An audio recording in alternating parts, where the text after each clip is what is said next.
to talk about Game of Thrones Season 6, Episode 5. We're at the halfway point, Rob. We're half-time in this season of Game of Thrones.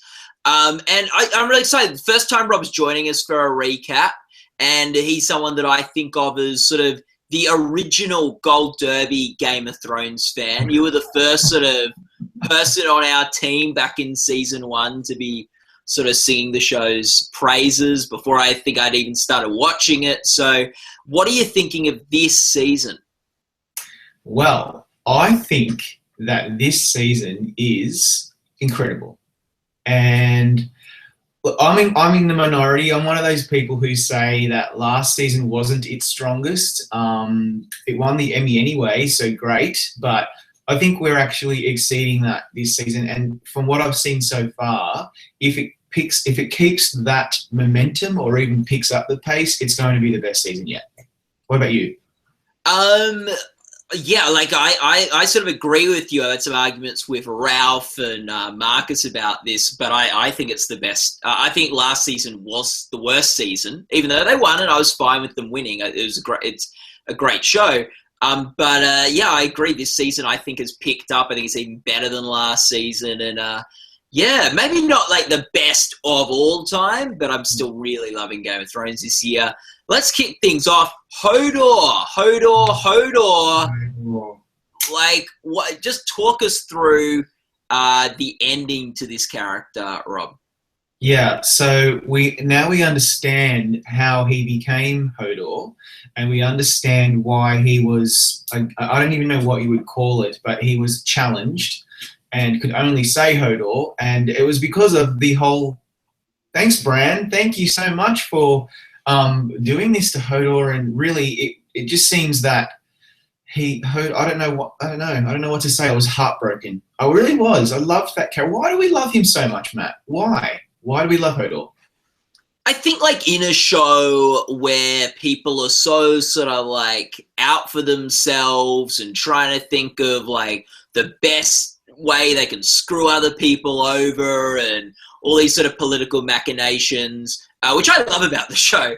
Hodor was a character that was very sort of like good and selfless and just got on with the job. Like I think there was something pure and innocent to Hodor that a lot of the other characters in the show lack.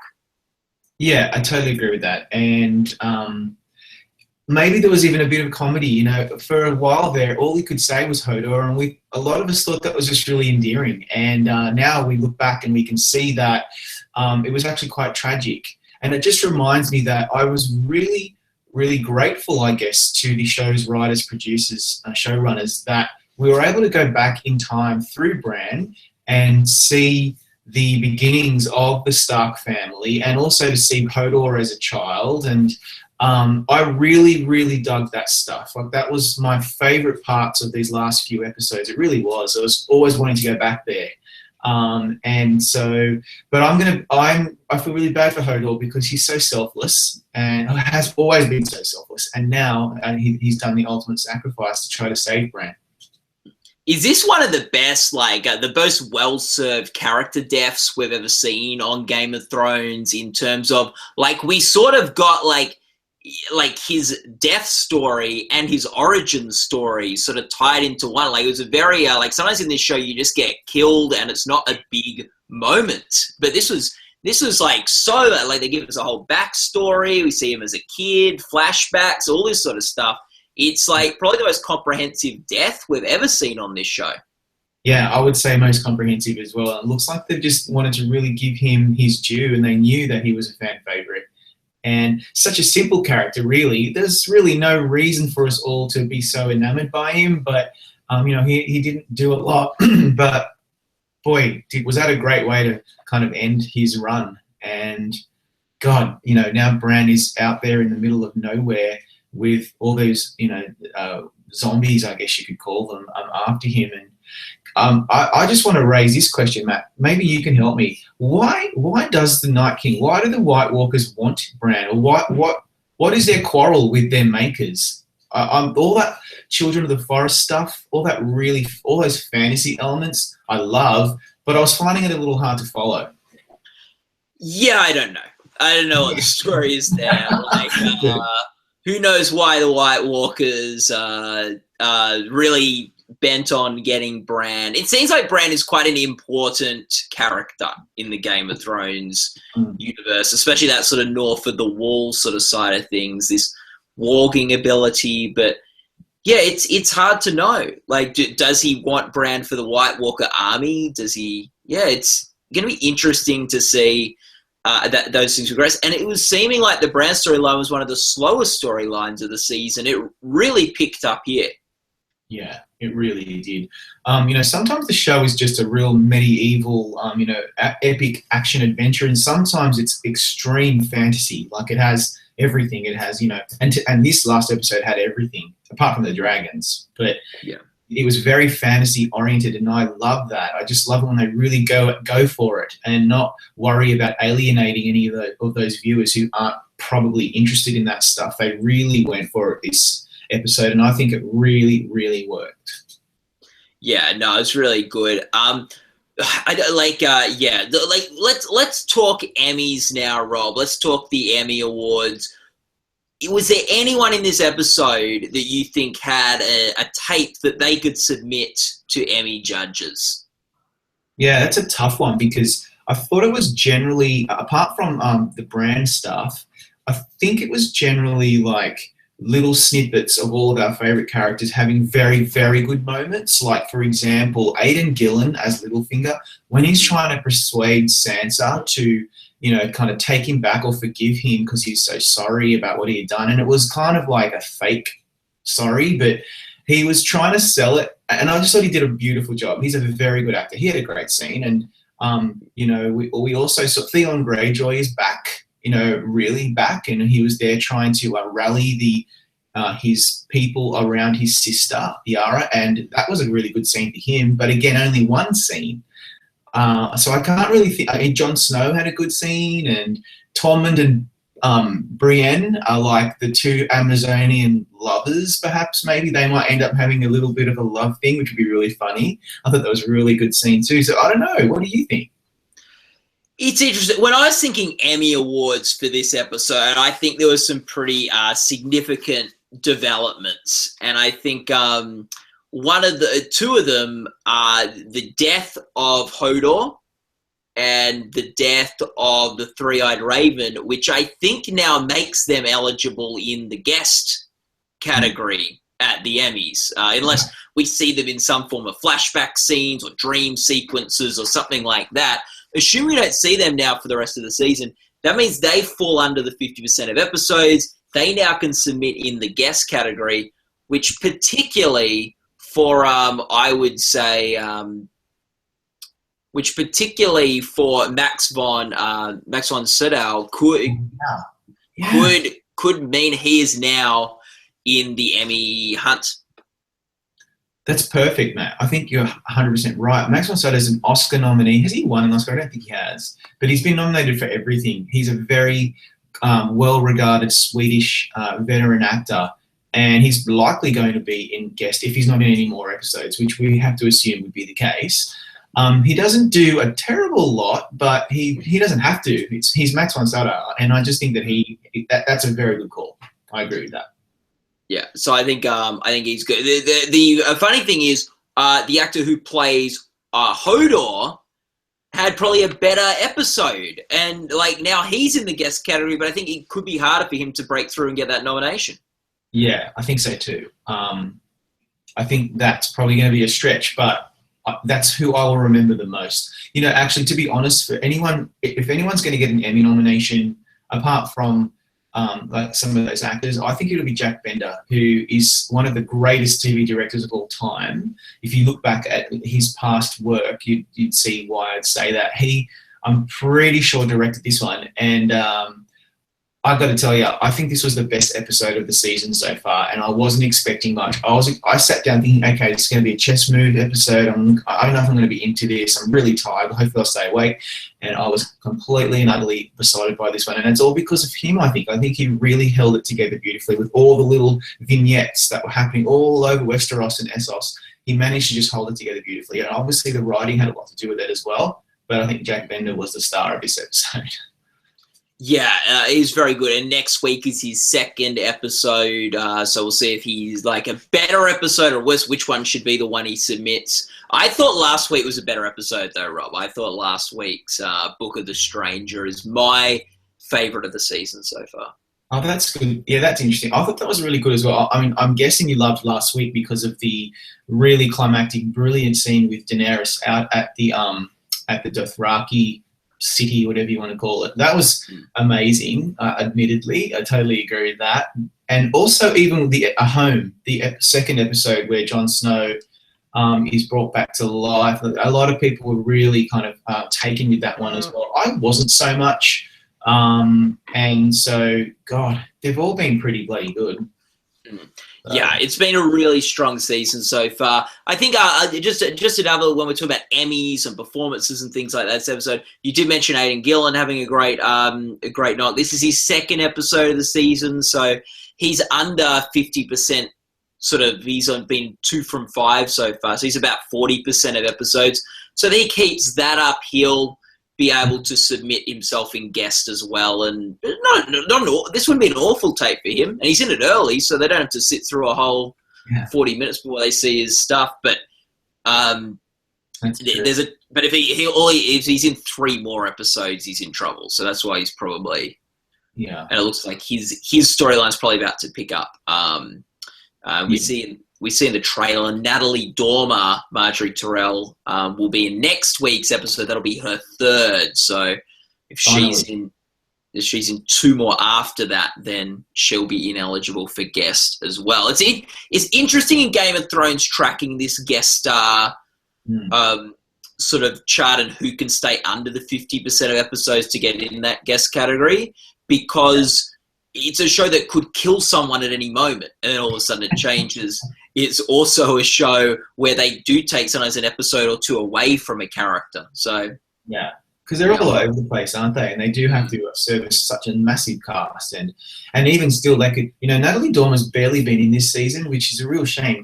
Just is one of the highlights, and but obviously that's serving the story. She's been in the dungeon, jail, whatever you want to call it, and which, by the way, is one of my least favorite storylines. I just think that whole the religious stuff, I just think doesn't completely work for me. But I'm looking forward to seeing her. And even still, she could be in 3 episodes and still go into supporting it. Really, is that true? Like, do you think they can pretty much go into supporting if they want to? It just allows them to go into guest if they want to as well. Yes, I think so. I think you're just not allowed to go in the guest category if you're in 50% plus of the episodes. Yeah.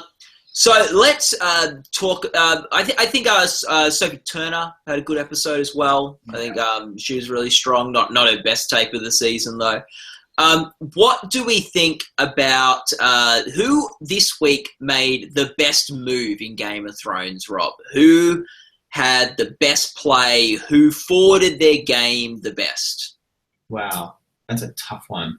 That really is a tough one. But I think I've got to go with Arya. Like, I just think, even though all that stuff on Braavos isn't completely working for me at the moment, because I'm not completely sure what they're getting at, I think she is moving in the right direction, because she's had a pretty bad run, and she is at least now kind of moving forward and maybe getting stronger, and she's now in the loop, so to speak, about what happened after she was gone on Westeros. She, from watching that play, and I think now I don't know what she's doing, but she's such a calculating thing. Like, I think that she's probably moving forward in a good way. What about you?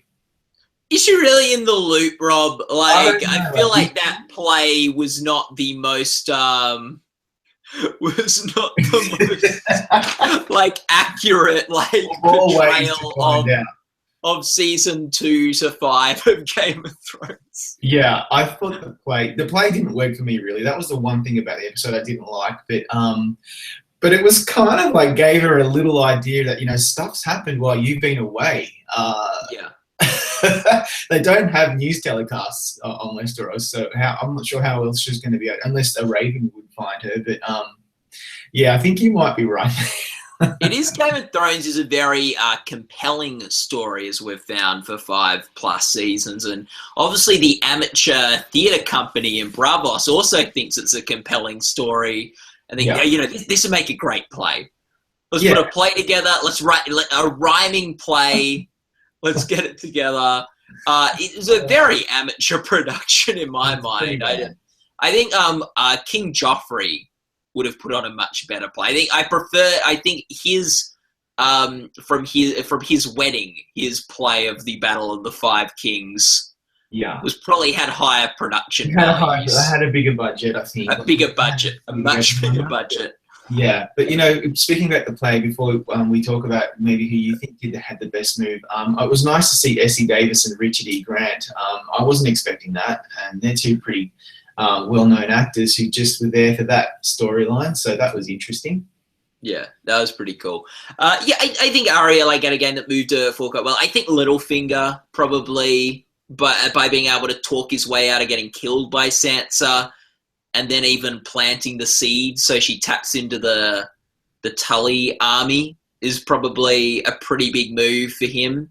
I think also Sansa. We'll have to see where it goes with the Tullys, but she's really sort of getting a grip on the political situation, and sort of, I think maybe a bit of a mistake not to be completely honest with Rob at the end, but I think she's starting to sort of build an alliance, so I think that's good.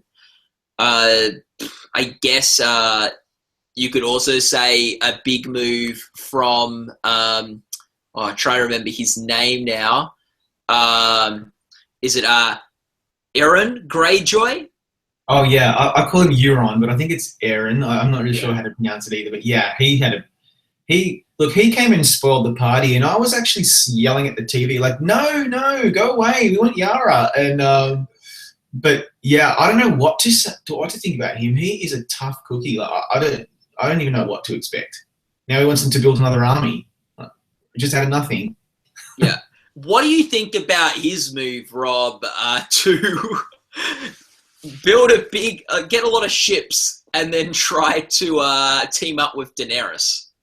Yeah, well, when he was saying it, I thought, yeah, that makes a lot of sense. Firstly, I hadn't realised that he was out at Essos chatting with her, or he must have just heard about what she had done in the Slaving Bay area with Yunkai and Astapor and all those places. But it could work if she was interested, but I don't think she really needs Euron. I think she could probably go off on her own, especially now if she's got the Dothraki behind her. But yeah, it made some sense, at least to get the people behind him, because Yara and Theon had fled with their fleet, and so they needed some impetus and incentive to get cracking. Yeah, it was a good pitch, I guess, for the Greyjoy crew, but I really think I do not see Daenerys clicking with this Euron Greyjoy character and wanting to marry him.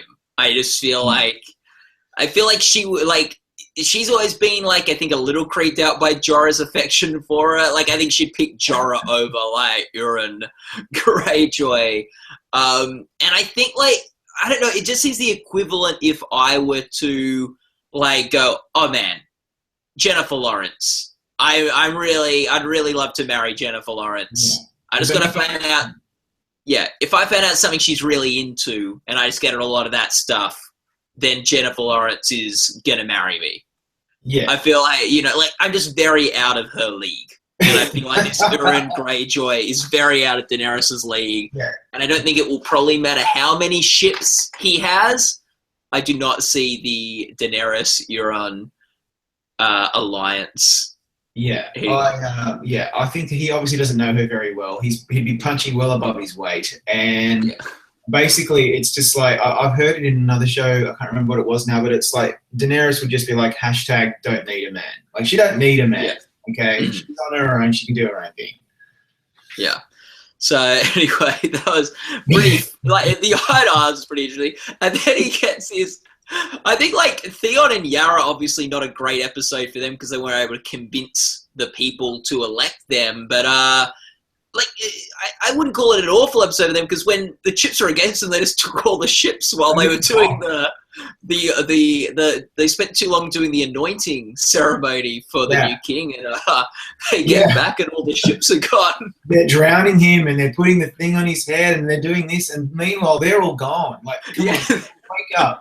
But I loved it how Theon broke free from his Reek trauma, PTSD, and now he's Theon again, and he was there for his for Yara, his sister, and they were united, and the look on her face, the look of relief and pride, loved it, brilliant. But then, and so they got on with it, while Euron and the rest of his idiot bozos were just like mucking around in this ceremony. So that was pretty funny. Do you reckon like Theon and stuff were like, hey, do you reckon we could take all the ships in the like hour or two of this ceremony? Yeah, I think we can do it. Okay, guys, let's go. Yeah, let's take off quick before they notice. And boy, did they do! And they're all the ships are gone. And he's like, look, we need to build more. We're going to build some more. Classic Westeros prank. Taking all the ships during anointing. So we had that.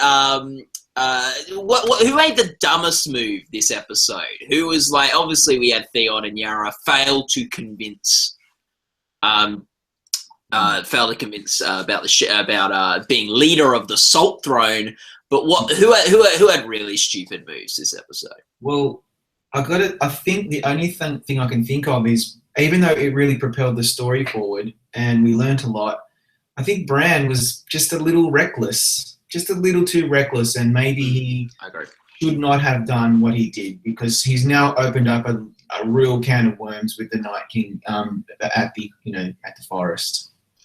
He was very reluctant to leave that scene he was watching at the end. It seemed like one of the least interesting time travel moments of Bran as well. Like I wasn't particularly riveted in that scene. I don't know why he wasn't keen to get back and help his friends. It seemed pretty boring to me, so I don't know. Like, I think that was a bit of an error. I think him getting too close to the White Walker King, who like touched his arm, that was obviously a mistake. So I do think this was not a great episode for Bran, and a bit out of it during all the flashbacks and things. That's not good. Yeah. Anyway, and it helped us learn a lot, so I'm grateful for that. Yeah. I've been referring to the Three-Eyed Raven as the ghost of Westeros Christmas past. That's perfect. So no more of that. Hopefully Bran learned all the lessons he needs to learn from him to be able to know what to get people for Christmas this year, or whatever Scrooge did in the Christmas Carol.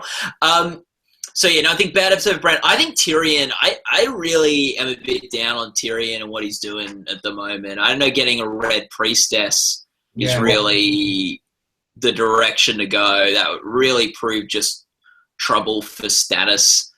And I feel like it sort of worked a little for Stannis just because he didn't really have anything else going for him. But Daenerys with dragons and sort of like her charisma and all these sorts of things, I don't think she really needs Red Priestesses around. It just seems like what a muddle, like, at the moment for Daenerys is sort of like just, she's spread so thin. We're now throwing Red Priestesses in, Greyjoys are coming down to try to team up with her. It just seems like just too much is happening, and we're just sort of throwing everything at the wall. And I think Tyrion,